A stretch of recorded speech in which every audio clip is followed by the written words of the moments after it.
Some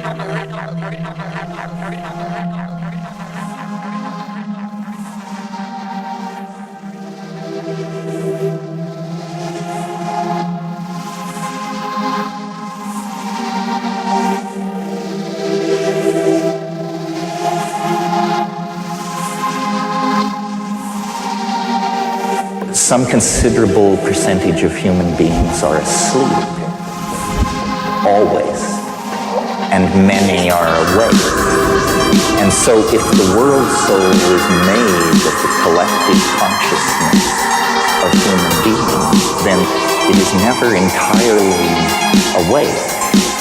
It is never entirely asleep.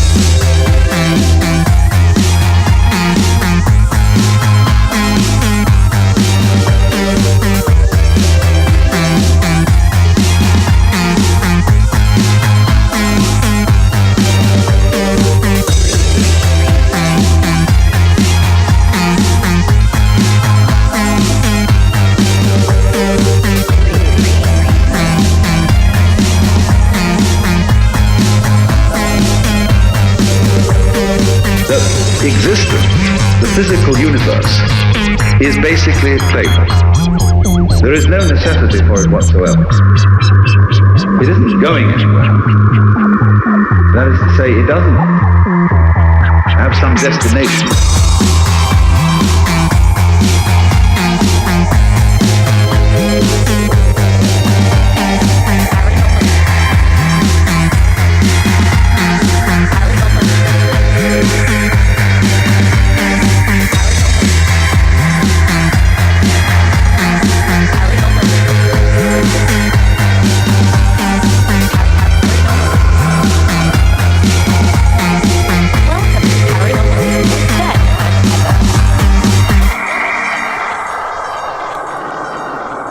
Hello, and welcome to episode 5 of Paranomaly. I'm Benomaly, aka Ben, and this is Heva, aka Swaggerprods. Hi, Ben. Hello, Heva. Swag, how are you? Sick? I'm good. Yeah, well, we won't bother the listening audience with my issue with mixing wine and vodka. Your debauchery, as we say. Well, we can do an after show maybe, and we'll talk about it then. So, let's get stuck in today with all things paranormal, scientific, strange, weird, odd, anomalous news. And our first story today is a very strange disappearance of a student called Bruno Borges, who left behind a mystical archive of encrypted works. So this young man, who was studying to be a psychologist, I think, his mum's a psychologist as well, he's 24 years old, in South America, Brazil, somewhere, and he has gone missing. But in the wake of him going missing, they looked in this young man's room, and his entire room is covered in cryptic code and strange symbolism. In the center of his bedroom there is a life-size statue of a Italian or Spanish philosopher. I think the philosopher is actually called Borges as well, his surname, which is strange, and it just looks really odd. You can't really, it's hard to describe on radio, but the writings that he's left on these writings, encrypted messages, are all over his wall, all over his floor, all over the ceiling. There's these strange sort of pentagrams, pyramids, circles, and the writing inside is immaculately neat. It almost looks alien, the actual writing. And he has said he was into alien theory and stuff, but no one can really, at the moment, decode these messages and what is left behind.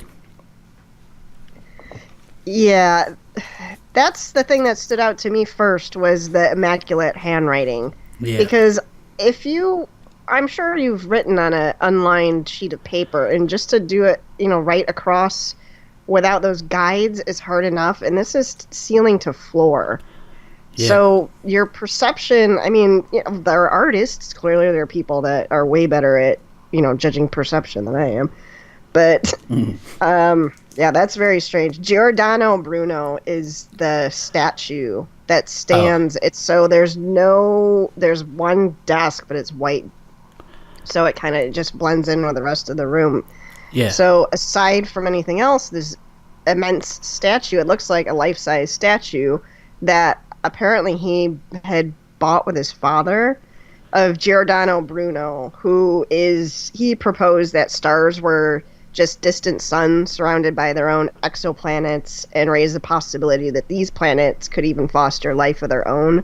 So he's kind of credited with alien life out there, and he also insisted the universe is in fact infinite and could have no celestial body at its center. Cool. So that's the background behind the one piece of quote-unquote furniture. It's a strange statue as well, isn't it? It's like a grey hooded figure just standing in the middle of a completely white room. Yeah, this is something else. And if it's some sort of marketing ploy for his book, well done. Because I've seen, I mean, this is straight out of this is a movie set. I mean, this took somebody a lot of time to do. And he has what, 10 books with Roman numerals. So it's like a built-in shelving unit, actually. It's not even a desk. Yeah. Where he has these 10 books, and each book is a spiral bound. It looks to be about, I'd say, like 300 pages each. Yeah. Each of these, not novels, but... Well, we still don't know if he's been found yet. It's hard to find any good information on it, but I've seen or read that the guy's mum, because he lived with his mum in South America, I think, somewhere, and she was a psychiatrist or psychologist, and she never thought there was anything wrong with him, which is, to me, is strange, because obviously she can see what's going on in his room, and this must have took a long time. Yeah, go on. Oh, so that's another interesting part of the story, because how this happened was because, that's a good question, his parents actually went out of town on vacation for a month. He did this in 24 days while they were out of town. Shit. Yeah. That's crazy. So, right, so it wasn't exactly going on under their noses. So, yeah, when they came back, he was missing, and this had been done to his room. And I can't find anything since the story broke, and it's mainly reported on in the UK. Yeah. And Brazil, but I haven't found anything else. There's a Reddit thread that talks about it and goes into he was seen with a backpack, and I think there's something about this forest behind supposedly his hotel room or something, and he basically disappeared. His sister seems to think he's okay. His parents have published a video saying, if you come back, we'll give you money for your book you want to publish. So I guess that was part of the fight. He wanted money to publish his book. Yeah, I mean, because he's really into. He's an author, isn't he? Well, he tries. Well, he had some sort of writings on extraterrestrials or time travel or something. Yeah. Something to that effect. But the only thing on his wall also is this, it looks like an oil painting of, I don't know if it's him, it kind of resembles him in an alien. Yeah, I've seen that painting. It's a cool painting. I think it's good. It looks cool. I'm not sure if he painted it himself, but yeah, he was deep into his aliens. And if anyone listening is able to look up Bruno Borges, it will come up straight away in any search engine now. You'll see the writings on his walls, and there's definitely something beyond the average young man going missing in this. Right. It's odd. Yeah, well, the one passage that I guess they have decoded says, "It's easy to accept what you have been taught since childhood and what is wrong. It is difficult as an adult to understand that you are wrongly taught what you suspected was correct since you were a child." Yeah. In other words, if you fit into the system, your behavior will be determined, making you at the mercy of the beliefs already provided and well established in dogmas and rituals and with the masses. Yeah. He's not wrong. No. I'd read the book. I would read the book, but until he comes back alive, I'm not sure, because he might have actually been abducted by aliens, or maybe he was communicating with them, and I'd really like to know if someone can decode all these cryptic messages he's done, and if there is a greater meaning to any of it, because it really does look like the sort of thing that it's not just a mad person scribbling. It does look some seriously in-depth stuff. Like, there's mathematical equations on the walls as well, and there's sort of these, the Feynman diagrams. Yeah. Yes. There's the sigils and everywhere around. Yeah, some of the Probably stuff. should have dropped the link to the video, but yeah, it'll come up right away. Bruno, the strange case of Bruno Borges. So yeah, we're on to our next story now, and do you want to take this one, Heva? Enceladus. Oh, our favorite Saturn. Yeah. So actually, this was discovered in 2015. And the water on the Saturnian moon. But if anybody has, I don't want to say been on a rock, it was pretty big news. NASA came out Thursday with their big press conference and provided new details about the icy ocean-bearing moons of Jupiter and Saturn, further highlighting the scientific interest of these and other ocean worlds. So basically, the Cassini mission, when I went to JPL, I got to see the supposed radar for Cassini. They, of course, don't show you any pictures, but... No. Secret. Yeah.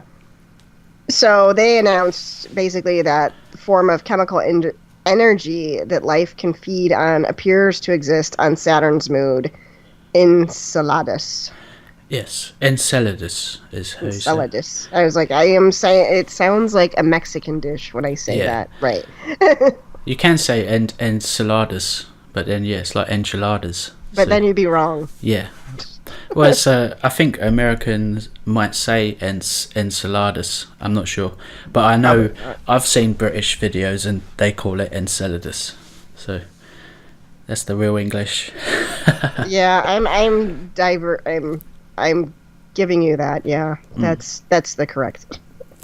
Well, it's another icy moon that NASA is only just telling us, because we don't know really how long they've known about this. Well, like you said, it was 2015 they may have discovered something, but now it's looking like there's definitely some water under that ice. And Enceladus, Jupiter, no, see, Saturn's actually further away than Jupiter's moons, isn't it? Because Jupiter's got the moon Europa, which is very similar. It's covered in ice, and there's a suspected ocean underneath the ice. And I believe there's a suspected UFO hiding on the other side of it, too. On the other side of Jupiter? That's what they say. On the other side of one of Jupiter's moons. I think it's Europa. Yeah, well, it might be. I know Europa... I think Europa's got the same geysers, however you like to say that one, that have been captured by Cassini as it passed the two moons. So it's looking like, pardon me, NASA are finding more and more sort of potential planets where we could find life, which is pretty cool. Yeah, I thought the timing was just impeccable too, because that was also the same day that Trump dropped. Well, I hate saying like the actual. I didn't even say this with Obama, but and I don't want to say we, that America dropped the Moab bomb on Afghanistan. And I'm like, that's just great timing, because we may need to kind of hurry this up. Yeah. Figuring out where we can go. Well, strangely enough, that MOAB, mother of all bombs, that might be the sort of thing that NASA drops on one of those icy moons to break the surface ice. Because I would imagine that's a lot easier than drilling down to and then putting in a probe. They could just drop a nuke on it from space, and then just get straight into the water, if there is water. Well, that's what they're looking to do, not NASA specifically, but other even private endeavors, because there's asteroids that are whizzing by. One of them is, I don't think we actually did it on the show. I think it was before we started Paranomaly, but it had some like untold, trillions of dollars worth of resources on it. And that is their next thing. It's funny you say. They're trying to figure out a way to like attach to one of these things and drill down. That's what we're gonna do. The second, and JPL says when you're there, like we're very careful not to disturb the planets when we go. I'm like, bullshit. The second that that we figure out there's resources to be had, you're gonna launch a nuke on it and then start drilling away. Yep. Well, I think we're not a political show, but we can talk about whatever we want to. I think Trump just requested permission to mine the moon. Did you see that? Are you joking? No, it's yesterday this was, or day before. Is asking NASA if they can go and mine the moon. So it's happening. It wasn't The Onion? No, it was legit. Oh my god. Yes. So there'll be a wall up there as well. So yeah. Keep out those Western aliens from the Eastern aliens. Yeah, Mexican aliens. They are. So let's staying in space. We'll go to our next story, which is the first image. Well, this is all. This should be in inverted commas, speech marks, because this is one of those things where science, they don't really know what they've captured, but they're assuming, because of the theory, that scientists have just took their first photograph of dark matter, which has been sort of part of the mathematics of physics as opposed to it actually being a real thing. But somehow, I'll read a brief part from the article. It says, the existence of this enigmatic form of matter, which is thought to account for up to 85% of the mass of the universe, remains one of the most important unsolved mysteries in modern physics. And then it says, even observing dark matter directly has proven to be a challenge, but now 2 researchers at the University of Waterloo believe they have succeeded in creating a composite image. So that should be, that's like kind of a red flag there, composite image showing dark matter filaments. Yeah, because they've put together loads of photos, and it's like NASA. That's what we see. Yeah, well, I believe NASA yesterday or day before released a new image of the Earth at night, and that is also a composite image. I'm not a flat earther. I believe the world is round. But me neither. For the record, for anyone listening, we're not that off the wall. No, the world is 99%. The world is round.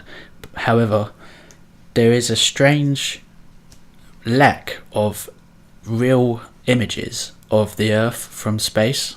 If you look up Earth from space, you'll most likely find the same image that's been used untold times, and it's one of there's less than 10 actual photos of Earth from space, and the ones they do have that you can actually see detail on are composite ones, so it's not actually one image, which is very strange when you think about we're getting pictures of dark matter 4.5 billion light years away, and we're getting pictures of Saturn, and we're getting pictures of Jupiter, but we still haven't got a very good single photo of the Earth. Yeah, these are things that keep me up at night. So I'm like, what if they're right? No, they're not right. But, no, that's a very, very good point. I didn't realize there were only 10, and we kind of recycle those 10 photos. I think there may even be less than that. There are some, like I'm talking about a single image that hasn't been comprised of many different. Yeah, I mean, there might be ones of the Earth that are from really far away. Like I know there's a good one of Earth from Saturn, behind Saturn's rings, and you can see the Earth's just a little blue tiny dot. So that's like one image of the Earth. But I encourage anyone listening is into this space stuff, check it out. Try and have a look for an image of the Earth from space, and you'll be surprised that you won't find there won't be. If you click Google Images, you'll see hundreds, yes, but if you actually go into the files and look at those, they're usually artist impressions, and they're not the actual satellite image of the entire Earth, not just like America, which a lot of them are. Yeah, it's interesting. I wish I had a CERN story to follow up with it, but yeah, so to put it in perspective, the normal, quote-unquote, normal matter that we see is just 5% of the universe. So dark matter makes up a huge amount. The rest of the universe is dark energy, yes. Which that's what they believe to be the driving force behind our ever-expanding universe. The thing about the dark energy, dark matter, they call it that because they don't know what it is. And it's one of those things in science, I think, maybe sometime in the future, there'll be a new kind of paradigm in science that explains it perfectly, maybe to do with quantum mechanics, and it won't necessarily be because the only reason it is dark and matter and dark energy is because of the mathematics that they're using. It's pure numbers, so that's why they say, well, 80% of it, essentially 80% of the universe they don't understand, so therefore it's one dark matter, dark energy thing. But it might turn out to be completely that their maths was wrong and everything's where it should be. Well, they don't, I mean, the dark matter, it doesn't shine, it doesn't absorb or reflect light, so there's no real way of, obviously you can't see it, but they don't know what it's made of or how it's distributed, so all they could rely on is, I guess, exactly theory and mathematics. But I thought it was funny because it was a funny sync, a tie-in. I know you're not on Facebook because you're smart, but Facebook does this on this day, which usually just dredges up terrible memories, which it did for me today for something else. But my Facebook from this day, I had posted about from Gizmodo, a giant galaxy. This is exactly a year to the day, 4/15/16. A giant galaxy orbiting our own just appeared out of nowhere. Oh yes, I've seen this in our research emails. Research. Yeah. Just a note.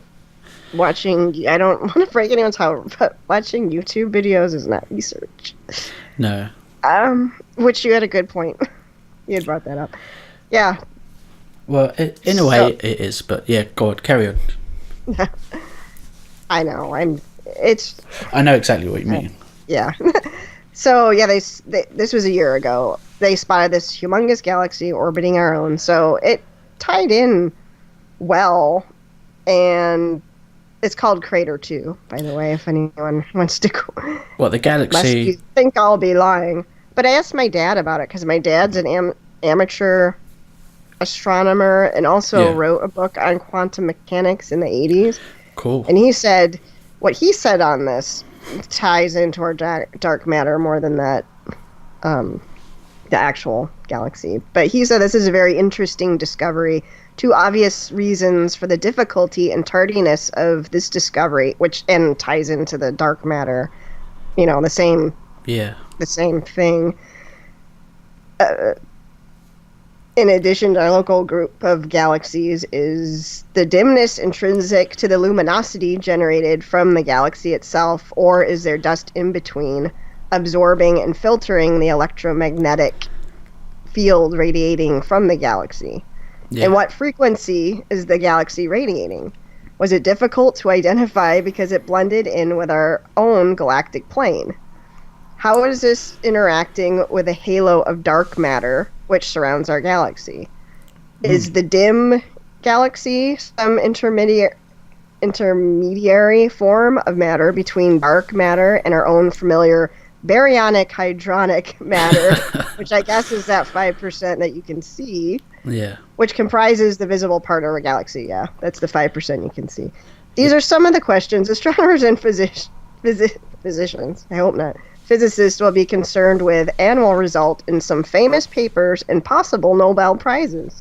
In the meantime, the very beautiful and better known satellite galaxies called the Magellanic Clouds are a glory to behold. So he's basically saying, like, well, that's really cool.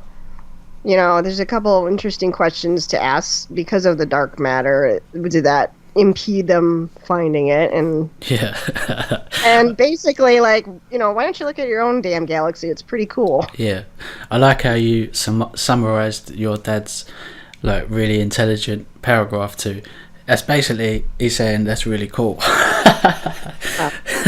In other words. Yeah. No, but he is. Your dad's really clever, obviously, because I like that. But with the dark matter, are you familiar with the electric universe theory? I think Ben from Suspicious Observers is. Yeah. Yeah.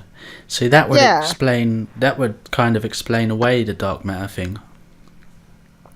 I'm not sure how, because it's really in depth, but if everything's electric in nature and electric in sort of orbits and stuff like that, then that's kind of the relationship between galaxies and distant galaxies. There's a kind of electric field that everything kind of runs on, as opposed to this gravitational field. Because what I've always find, one thing that always doesn't make sense to me, do you know, gravity works under mass, so we orbit the sun, and the familiar way of being shown how it works is that one of those sort of like a well, and it gets narrower into a hole. So if you say you do it with coins, or if you drop the ball on the surface, it will roll around until it falls in the hole. Do you know the thing? That's Ben.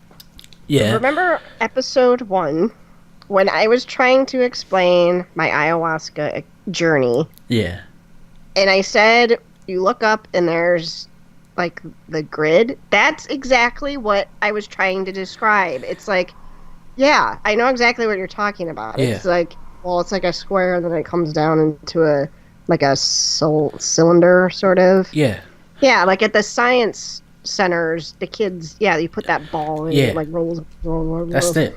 But the thing is, Heva, it doesn't work like that, because we are things that are orbiting. Our moon is not coming into the Earth, and we are not going into the sun, and it works like on a galactic scale. That galaxy that's orbiting our galaxy is not coming into us. It seems that the planets, they're all on this fixed orbit path, which is just a round circle around a central mass. They're not actually like revolving into the center, because by now we would have all the planets would have been gravitated into the sun, but they don't. Yeah. So I've always thought that's strange about gravity. And plus, do you know that when you try and visualize... So you're saying I should get my money back for my ayahuasca journey? No, because just kidding. You might have seen that for a different particular reason, but I can't remember what those things are called, but if you imagine a tornado shape, that's what I'm thinking of. So it goes up and it goes out at the top. Yeah. But in a gravitational sense, that's not 3D either, that tornado shape that things revolve and spin faster as they go down the hole, because in 3D space that tornado shape would be going in every direction, so it makes even less sense. Do you know what I mean? It's really hard to describe. I've gone off on a tangent. So I think we are at the halfway point and we need to play a song. What do you think, Heva? I think that is correct. Let's play a nice one. Heva requested this out of one of all the songs we play are Paranomaly songs so far, because we upload to YouTube and we don't want any copyright claims. So this one is called Koyo.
Well, that was Koyo, a Paranomaly track. So let's get straight back into our paranormal news. And Heva, do you want to take this one away? Is this your Antarctica story? I apologize, because I have Antarctica up next. Antarctica, yes. Yeah. We could do a whole show of this, but essentially, we might as well just cover Antarctica and what we know. We're coming back down to Earth now. We were in space for the first half of the episode. Second half, tackling our own crazy world. Yeah. So yeah, you had that Antarctica from the Mars Anomaly research. Yeah. And he was basically going on about these anomalies in Antarctica, and you may be able to better explain that, but I'm wondering if he's getting at the Wilkes Land impact. Yeah. Well, around the New Year, it came out that a massive anomaly lurks beneath the ice in Antarctica, and we know since then there's been there's always expeditions, but a key carry going down there. Astronauts going down there being airlifted out, due to illness. But yeah, basically, they believe there's a massive object underneath the ice there. It's called Wilkes Land. That's specifically. Yeah. And they believe it might be the remains of that massive asteroid that wiped out the dinosaurs, allegedly. Potentially, it could be. Or a UFO base, of course. It could be a or giant the opening UFO. to the hollow Earth. Yeah. Yeah. So I'm not sure if that's what he was getting at. I'm looking at the photos, and it was kind of reminiscent of the story we did last time about, because he keeps talking about the green. Yeah. And that's the whole, that story we did on the algae bloom. Well, let's briefly talk about that, because I discovered recently that anyone can do this, by the way. If you go onto Google Maps and you look at Antarctica, there are huge areas that are blurred out from Google Maps. They've actually made it so you're unable to see what is there. And see the picture that Heva and I are looking at, there's a large circle around the South Pole, and there's a large circumference around the South Pole there are no photos for, because the way the satellite works, it can't actually cross over that very point, the southernmost point. So it makes all these images. Again, any image you see of Antarctica is a composite image as well. It's never just one straight up photo. So for some reason, Google Maps does not want you to see what is in Antarctica, but you can go and look at Area 51, the supposed one of the most secret bases in the world, and you can zoom right into the canteen and see what's on the table, essentially, from Google Maps. Yeah. But yeah, they don't bother smudging that out. No. Why? So much of the Antarctic landmass is smudged out. And do you know it's the same size as North America?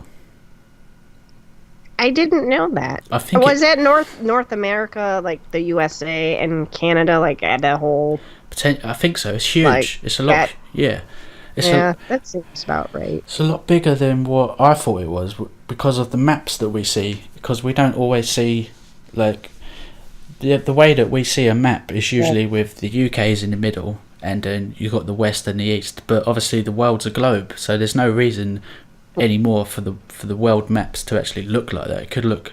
You could have a world map that's Antarctica is as the center, and then everything goes out from it. But it's really hard to find images that are clean from Antarctica, and these holes and these alien bases and all these strange military secret missions that have been to Antarctica, and there's something going on down there, and I find it really interesting, because there's lots of theories that Antarctica was once actual like really nice land. It's full of green, like plant life, animal life, and then for whatever reason, an ice age, it got covered in ice. So we're looking. The whole world did, and I guess they just didn't thaw out as well as we did. Yeah, well, it's to do with the way the sun is, isn't it? But yeah, there's potentially things under that ice that are more important to the kind of search for other life. Because if we can find, say, a strange life form under the ice in Antarctica, then it really increases the chances of us finding strange life on the moon of Saturn, Enceladus, or the moon of Jupiter. That's exactly what I was thinking. It's extremely similar. It's basically the same thing. I mean, that moon, Saturn's moon, it's ice, and they found essentially the same thing. I mean, this is right on our planet. We should be there. But that's the thing. This is probably why there are so many different things going on in the Antarctica region, but we can't actually find out what it is. Nearly every mission that's been there is a military one, and they say that they're doing it for science research, but you don't really ever find out what that science research was. And I don't know. I saw The Thing. I'm highly suspect. Yeah, that's a great film. I like The Thing with Kurt Russell. Yeah, amazing. That's the remake. And then I have the original on tape somewhere, but yeah, that's an amazing film. What, the one with Kurt Russell is the remake? Yeah, it's actually, I believe, the 50s. Is it? I think it's in the 50s, yeah. I like the Kurt Russell one. We should probably do an after show where we're just talking. Yeah. Yeah. We'll say that for the after show. We'll take call-ins from Jared if he's not busy. So yeah, that was our Antarctica little section, brief section.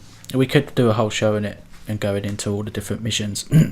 But staying in the vein of the Earth stuff, we have another story. Are you looking at it now, Heva? Yeah, very similar. Speaking of holes in Antarctica. Yeah, Japan scientists believe, this is from Gizmodo, Japan scientists believe they will be the first to reach the Earth's mantle. Yeah. Which is just far. Journey to the center of the Earth. Yeah. It makes you wonder why no one's ever actually done it yet. Right, and can we put the hollow Earth theory to rest if we can figure out how to do this? Yeah. Well, I'm looking at the image and it looks, I'm not sure if that's what they're going to be using, but they have a giant drill on a huge boat, and I think they're going to go out to probably, it makes sense actually, that they would go to one of the shallowest points in the ocean and just drill a massive hole and see what's at the bottom. Actually, if they do it in the ocean, then won't water flood into the hole? Wouldn't they reach China? Because I sat there as a 5-year-old for hours trying to dig to China, and I really hope that there's some legitimacy to my mom telling me to do that, other than get out of the house for a couple hours. In the UK, they say if you're on the beach and you dig, because everyone, when you're little, you dig a hole, they would say you'll come out in Australia. And no one's ever said you'll come out in China. That's interesting. I wonder if that's an American thing. Maybe China. We have to take a survey, because here it's always you're gonna dig to China. So if you're in the UK, maybe. Oh, that's interesting. Anyway, that's for the after show. I think Australia is probably on the opposite side of England, and maybe China is the opposite. If looking at it on a globe, of the States, yeah. Yeah, if you dig a straight hole down, you might end up. But this is cool that someone's actually, I like the Japanese pretty much for anything they do. So I think it's cool that the Japanese are stepping out doing this, and it's not NASA, because Japan are, even though they're really closed off kind of, what would you call it, society, they're really open with their information that they do, their scientific stuff. They don't seem to be very secretive, and they're very formal with what they do find. So they're saying in the article that they'll know more. They're doing a study to see first of all if it's possible, and then they're going to dig to the mantle, which I'm not sure how big's the crust. I think the crust is like a few 10 miles deep, something like that. And this is meant to go 700 meters deep. Just the test. That was the test. Yeah, that was the early sampling was 700 meters. So because they're looking at it like to get to the crust, I think you have actually got to do it from the bottom of the ocean, because that's the shallowest point on the Earth, where the crust will be finished at the bottom of the ocean. And I think the crust is like 10 miles deep or something like that, and then it goes into mantle, which is still theory what the mantle is. It might be like lava rocks, or because of the pressure it might be crystals.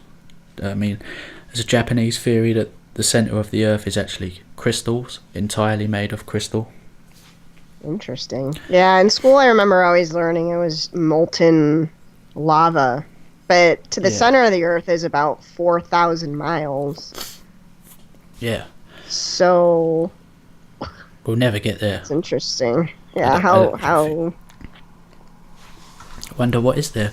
Well, hopefully this tests will be successful and we can find out what it is. Oh, it says the researchers plan to extend the drill 5 kilometers below the ocean surface and then bore through 6 kilometers of the Earth's crust. So yes, hang on. So they're gonna. That's hardly the center of the Earth. No, but no one's ever got to the mantle, which is underneath the crust. So they just they want samples of the mantle. So yeah, I think that's going to be a pretty cool experiment. Maybe they'll do a live feed of it. Yeah, and then from that they can extrapolate probably what is going on further down. Yeah, they might find out. They might actually drill a hole and someone shouts out, what are you doing? We're living here. There's going to be more locks, like... Yeah. Well, there could be life down there, we don't know. A lot of life started from the thermal volcanic vents, they say, don't they? So, potentially. So, now, let's go back to one of our favourite places and subjects, and that is Egypt and the Giza Plateau. And we are looking now at... This is a fairly new story, but obviously it's resurfaced on the 3rd of April this month. And it says, old photos reveal the entrance to the secret chambers below the Sphinx. And I'm looking at a photo of the Sphinx. Everyone knows the Sphinx, so I won't need to explain it to you. But on top of the Sphinx's head, from this image was taken from a air balloon, hot air balloon, I believe in the 1800s maybe, or 1900s. So it's one of the earliest aerial photographs of the Sphinx, and there's there's a hole in its head that it looks like there might have been some sort of chamber inside there. So we're still kind of uncovering secrets about the Sphinx. Yeah, and to me it's reminiscent of the Sphinx chakra. It's like it's head chakra. It's pointing up straight to the universe. Yeah. Now, I don't know if this got me about this story. The decision by a French Egyptologist, Emile Berrez, filled the entrances connected the tunnels with cement. Why would he did you see that? I'm like, okay. Yep. So no one can explore it. So it stopped all future explorers the chance of taking a peek into the Sphinx, because he saw it proper to fill all the connecting tunnels with cement. That to me sounds like they're... Are you trying to keep something in? Did he know something? Hide something, or they're trying to prevent other people from going and looking for themselves by saying, oh, there's no point doing that because it's all cemented off now, you can't actually do that. And the way the Egyptian Archaeological Society works now, they won't let you chip, like, you can't do anything there now, so no one's ever going to probably be able to do this. But it's really interesting to see that there might have actually been a chamber inside the Sphinx's head, and just imagine what kind of things would have been in there. And I know there's chambers underneath it, and I've seen sort of documentaries where they do go inside there, but they don't really show you much, and it's really dark. The kind of old ones with the dodgy Egyptian minister for archaeology. You know the one. I can't remember his name. The one that takes all the money for doing all the documentaries. Well, he's back now. So yeah, I would really like to go there one day, but I don't know. In light of all this terrorism and stuff, apparently it's really quiet there now, and not many people go because of the right, because everyone's afraid to go. I know, that's, of course, has been on my bucket list since I was a child, and right, it's just, I don't want to die. there's a yeah, fairly, and you know who he is. Oh, what is it, West? He was on Joe Rogan. He was the one that John Anthony West. Yes, he does. Yeah, he does tours there. He must do them a couple times a year. He's okay. Yeah. So there might be hope, but I'd love to take one of his tours. Yeah, I've seen those tours. I watched his videos. There's one, John Anthony West goes out with Brian Forrester, and Brian Forrester films all of the ancient technology stuff, and he looks at the cuts on the stones, and he looks at prehistoric high intelligent civilizations, and he does tours every two or three times a year, and they're about 3,000 to 4,000 to go. So it's not cheap. That's not, it's not terrible though. I mean, that's a large chunk of money, but this is what amazes me about the show. We spend the whole half on all these amazing, like NASA has this big discovery, but look at the things they're still finding. Even just from early April, they just found another pyramid south of Cairo around the Dasher's Royal Necropolis. Yeah. I mean, they're still finding pyramids right here. Yeah, we still haven't seen there's still temples and stuff that have been found and have been excavated, but the information of what was inside them has not actually been made public yet. There's definitely the Temple of Osiris. I can't find out anything about the tomb that was in the sarcophagi that was in there, and we spoke about it before, didn't we, on one of our shows, about the hidden chambers in the Great Pyramid. We still don't know what's going on with those, even though they did actually release the thermal infrared pictures to show you that here are these chambers and we don't know what's in them, and there's heat signatures from them, isn't there? Yeah, and they've probably already been in there and found what's in there, and they don't want us to know what it is. Probably. Yeah, I do believe that the ancient Egyptians knew something deeper, potentially, than what we know now, spiritually. To be able to, I think, I would like to believe aliens built it, but I don't think they did. I think it was humans, but the only reason they were able to do it was because of their belief system, or they had some sort of extra knowledge about doing that sort of construction, which enabled them to do it. Because even like the most sort of fervent religious people, they never have created anything like that to that scale, to the amount of hard work. If they say they built it in 20 years, they say that they needed to cut and move one block every 10-20 minutes, and they're like 3-4 ton blocks. Yeah, and I think that's one of the things that kind of spurred that alien thing, is that they had some alien technology that levitated the blocks. And I've seen, as a child, of course, learned about how they used levers and that those systems to make the pyramids, but it's sketchy. They're like geographically wise, how they're so perfectly aligned to certain patterns and the cardinal points. And, it's Yeah. Really quite amazing. And I really, it is very frustrating that they don't release a lot of that information. I know. It's about what's going on. Yeah. And I always think there must, someone in Egypt or someone somewhere, they know a lot more about what's actually going on there, but they're reluctant to release it It might just be for pure greed reasons. Maybe because the Egyptians had loads of gold and they buried loads of gold with their dead. So maybe it's just right. And it's because otherwise, I mean, there's my aunt's house in Detroit. She put on the market like a week ago. Just got ransacked for copper pipes. I mean, there's assholes that'll go there and I'm gonna dynamite it in the middle of the night and see if I can take all the gold. Just some fuckhead. Yep. We have those here. Usually they walk around with a shopping trolley and they collect scrap. Call them scrappers, I think we call them, pretty much. Yeah, they're usually really drunk and homeless, and that's the only thing they can do. But yeah, strange how we got onto that. But this is Paranomaly, where we talk about anything.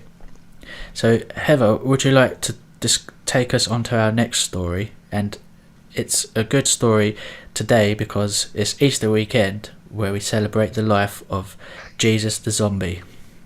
And speaking of zombies, real life zombies that are stranger than fiction. So this is really about this. There's fungi. Do you say fungi or fungi? I say fungi. Fungi. If it's plural.